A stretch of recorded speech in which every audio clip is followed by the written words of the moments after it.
त्याची अंतःकरणाची मान्यता कळाली त्याला आपली जात म्हणतात, त्याला समानशीलता म्हणतात.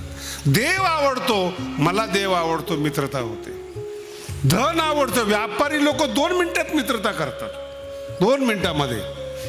2 पारमार्थिक लोक एकत्रित येत नाही, मान्यतेवर अडलेले असतात. दोघाला मान हवाय, मान एकच आहे पण मान दोघाला पाहिजे. वाद होतो. मान्यतेसाठी परमार्थ पुढं आहे का? जेवढे बॅनर लागलेत आपल्या भारतामध्ये कशासाठी? तू काय देखणं आहे का? तू काय काही असे पोस्टर बघितलेत मी, ते खूप चांगले दिसतात बरं का बॅनर. तो माणूस भेटला की चपलीने मारा वाटतो. तुझा फोटो काय, तू कसा आहे, मग लावला कशाला? नीट आहे का? मान्यता आपलीशी वाटते, मी प्रसिद्ध व्हावा, लोकांनी मला. आता याच्यात तुमचं अजून लक्षात नाही आलं, मान्यता जेव्हा आपलीशी हवी वाटते तेव्हा त्याला पैसा खर्च करावा लागतो.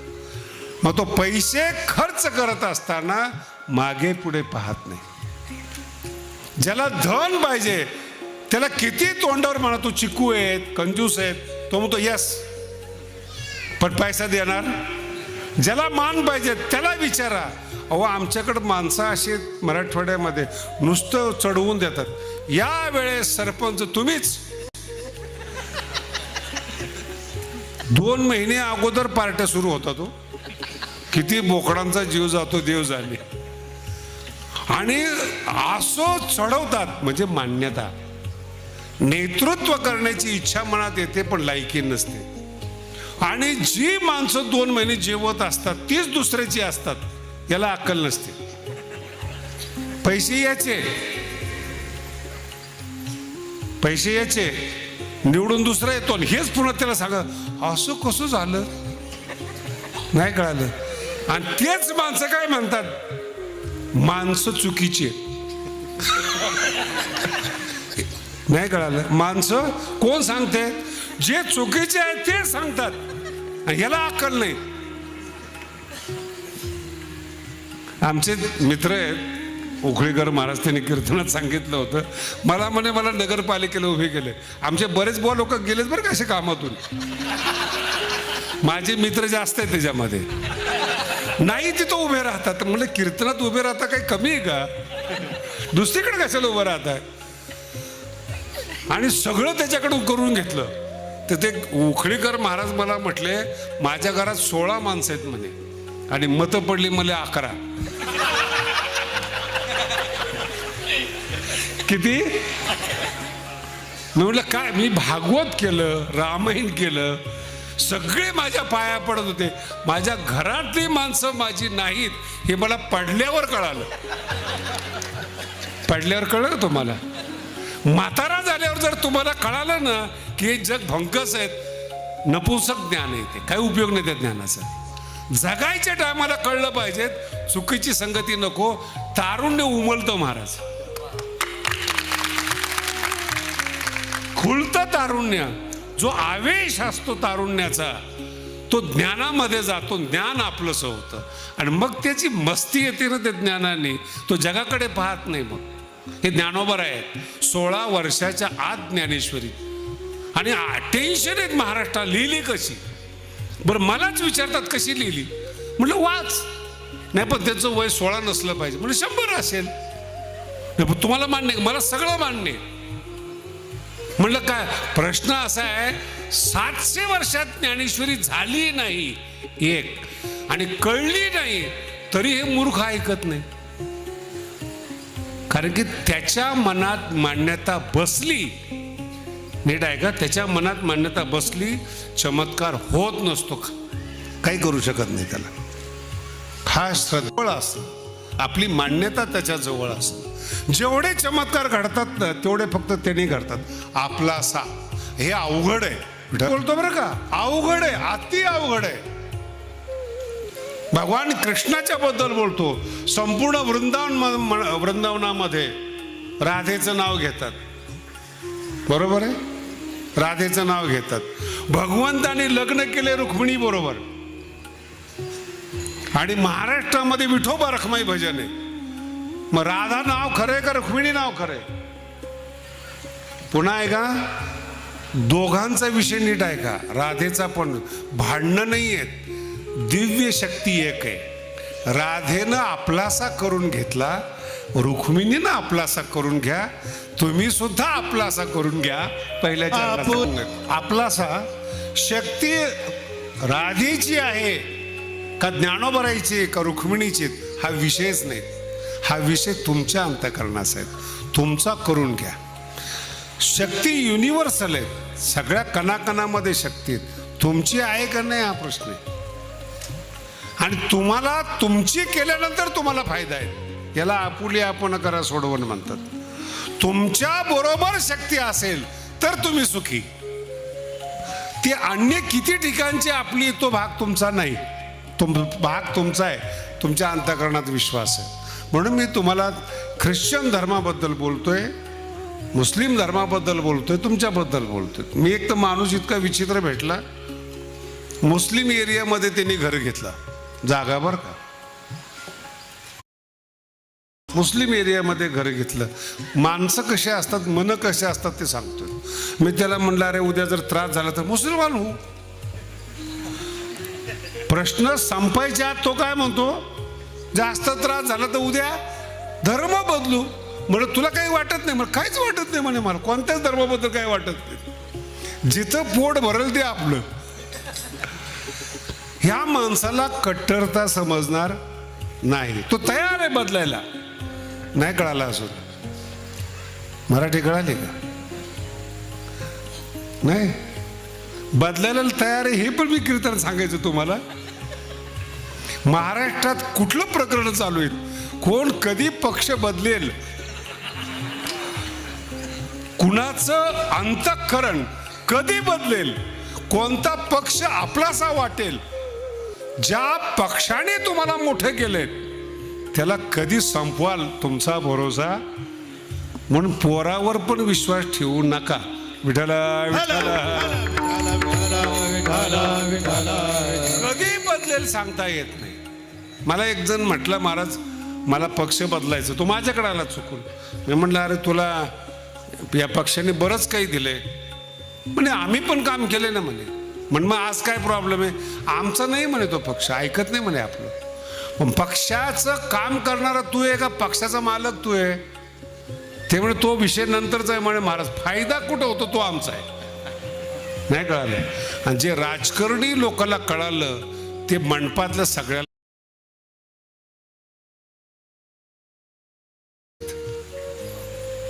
कारण की त्यांनी त्यांच्या फायद्यासाठी जिथं ज्या पक्षात जन्माला आले ते सोडून दिलं, फायद्यासाठी आपलं असं केलं. संसारावरची माया कमी करा आणि देवावर प्रेम करा, तुमचं जीवन सुखी होईल. हा अभंगातला महत्वाचा अर्थ. आणि जर नाही केलं अभंगाच्या दुसऱ्या, माईके म्हणजे मनाने केलेली कल्पना. फार हा अमुक आहे अशी तुमच्या डोक्यात कल्पना आहे. पुन्हा अजून जरा उघड करून सांगतो, मुलगा माझाच आहे याला म्हणतात माईक. लक्षात येते? मुलगा माझाच आहे याला म्हणतात माईक. आणि ते माईक म्हणजे मोहातून जन्माला आलेली मान्यता दुःखाला जन्म देते. तो तुमचा नसतोच तो. कारण की तो स्वतंत्र जीव आहे, स्वतंत्र मेंदू आहे, स्वतंत्र अंतःकरण आहेत, त्याच्या स्वतःच्या काही भावना आहेत आणि त्याच्यावर तुम्ही हक्क गाजवताय माझा आहे म्हणून. माझा आहे, आपला आहे पोरगा, आपला नाही आहे तो. म्हणून दुःखाची जनिती, दुःखाला जन्म देणारी माईची कलाकृती आहे ती. माईक म्हणजे जगाविषयी माऊली बोलत नाहीत बरं. जग जसं आहे तसं भगवंताचं आहे. आम्ही आमच्या कीर्तनात एकदा सांगितलं होतं, बुवा बसलेत म्हणून सांगतो, मायाला नावं ठेवणारे सगळ्यात मूर्ख माणसे. कारण की काय सांगितलंय गीतेमध्ये, मम माया दैवी एषा. आणि माया भगवंत स्वतः म्हणतात, भगवंत म्हणतात मम. भगवंताने जिला आपली म्हणली त्याला तू मूर्ख म्हणणारा कोण आहेस? कोण लागून गेलास तू? तुझ्या चेहऱ्याकडे पाहिलं तर 10व्यासारखा चेहरा दिसतो आणि तू नावं ठेवतो. आणि त्या मायेला भगवंत म्हणतायत. मम माया. आता भगवंतानी जिला माझी म्हटली तिला शरण गेल्याशिवाय पर्याय नाही. आणि त्याच्यावर अनुभवामृतमध्ये अध्याय आहेत शिवशक्ती प्रकरणाचा. आणि आपण कोणत्या तरी विद्वानाचा ऐकतो, कुठल्या तरी पुन्हा ऐका कुठल्या तरी सिद्धांताची मान्यता मनात घेतो आणि वाटेल तसं बोलतो. दुःखाची जनिती विठ्ठला विठ्ठला. म्हणून मनाच्या मायेनं जी कल्पना जन्माला आणली ती दुःखाला कारणीभूत आहेत. माईक एर म्हणजे मनाने निर्माण केलेली मनाची माईक पदार्थ मान्यता दुःखाला जन्म देणारी आहेत. तथ्य काही नसतं. तुम्ही आता सगळे पोक्त झालेले आहात. तुमचं ते लहान मुलगा असतं 9-10 वर्षाचं आणि त्याला एखादं खेळणं आवडतं बघा, त्याला सांभाळणारे आई वडील आहेत, खेळणं देणारे आई वडील आहेत आणि त्या आई वडिलाचा त्याग करून ते खेळण्याला गळ्याला लावतो. झोपताना सुद्धा ते खेळणं जवळ घेऊन झोपतो. बरोबर आहे का? याला म्हणतात माईक. त्या मुलाच्या मनामध्ये त्या खेळण्याविषयी ममता बसली. त्या पोराकडून जर ते काढलं ना ते भडकतं रडतं. दुःखाची जनित. तसं तुमच्या मान्यतेला मी जर धक्का लावला तुम्ही माझ्यावर भडकता. मी कोण आहे काय हा भाग वेगळा आहे. पण आपण बोलतो म्हणून आता कधी कधी ज्ञानोबरायला लोक बोलतात, मला दया येते त्यांची. तू कोण, तुझी साईज काय, बोटावर खेळवणारा तू. ते बोट कोणाचं असतं मी कीर्तनात नाही सांगत. त्या बायांनी ज्यांना बोटावर खेळवले त्यांनी माऊलीबद्दल काही कल्पना करायची का? बोला ना. काही काही वेळेस युट्यूबला ज्ञानेश्वरी ऐकतात, मला फोन येतो, परवाच आला होता, मग ही ओवी बरोबर वाटत नाही. म्हटलं बरोबर आहे. मराठी कळाली का तुम्हाला? ही ओवी बरोबर वाटत. मी काय म्हणतो बरोबर आहे. त्याला वाटतं की त्याची शंका बरोबर आहे. मी सांगतो ओवी बरोबर आहे, तू बरोबर नाहीस. पण ती मान्यता डोक्यात बसली त्यामुळे तुम्हालाही तसंच वाटतं. म्हणून हो 2 दिवसांनी पुन्हा फोन करतो, महाराज माझं चुकलं, ती ओवी बरोबर होती पण मी बरोबर नव्हतो. एरती माईके हे चुकीचं आहे. नीट ऐका, हे चुकीचं आहे. ही कल्पना दुःखाला जन्म देते. फार मोठा आणि गंभीर विषय. आता अज्ञानी लोक सुखी आहेत. ग्रामीण भागामध्ये अजिबात दुःखी नाहीत लोक. तेवढ्या पुरतं त्यांना दुःख होतं. मजबूत असतात शेतकरी. 2-4 पोती धान्य घरात भरलेलं असतं. जरी लॉकडाऊन लागलं तर त्यांना शेतकऱ्याला कुठं टेन्शन आहे. त्यांच्या जीवावर मुंबई आहे, कळते का? त्याचं 2 किलो संपलं की पंचायत. इथं 2 पोते चालू दे लॉकडाऊन आणि वावर आहे फिरायला 2-4 एकर. म्हणून दुःखी कोण आहेत? शिकलेली लोक. का? मान्यता तयार करतात. नीट आहे का? मला असंच घर पाहिजे, इथंच फ्लॅट पाहिजेत, हीच बायको पाहिजेत, ऐकणारा मुलगा पाहिजे. दुःखाची जनिती. कुठेतरी बघा, कुठेतरी जीवाचा मालक व्हायचा प्रयत्न करतायत तुम्ही. नीट समजून घ्या बोलणं. कुठेतरी जीवाचा मालक व्हायचा प्रयत्न करतायत तुम्ही. मूर्ख आहात. मुलगा जन्माला आला आणि तो बुद्धिमान झाला. अरे तुझा काय पुरुषार्थ आहे? निसर्गाने त्याचा उपयोग केलेला आहे. मराठी कळते का? सृष्टी चालावी, पुन्हा नीट आहे का? सृष्टी चालावी हे निसर्गाला चिंता आहे. आणि सृष्टी चालावी म्हणून संबंधामध्ये आनंद आहे. आनंदासाठी आनंद नाही, दुःखाची जनिती. त्यालाच जर तुम्ही आनंद समजला ज्याचा निसर्ग वापर करतो, मग तुम्ही कोण आहात? मिरची तिखट काय तुम्ही केली? बोला ना. साखर ऊस गोड आहे तुम्ही केला. अहो जर मी एक एक हे प्रकरण बाहेर काढले तर तुम्हाला कळेल तुम्ही शून्य आहात. काहीच नाही. तुमच्या अंगावरचे कपडे तुम्ही बनवू शकत नाही, त्याच्याही पुढे शिवू शकत नाही. सगळे पदार्थ भगवंताने निर्माण केलेत आणि मालकी हक्क दाखवत आहे म्हणून दुःख आहे. काही कारण नाही. ही माझी आहे, माझे पण दुःखदायक आहे. त्यालाच आपले पण म्हणतात, त्यालाच आपुला म्हणतात. हे माझं आहे. आता नाही पोरगा नीट वागत, काय करणार तुम्ही? कळतंय तुम्हाला?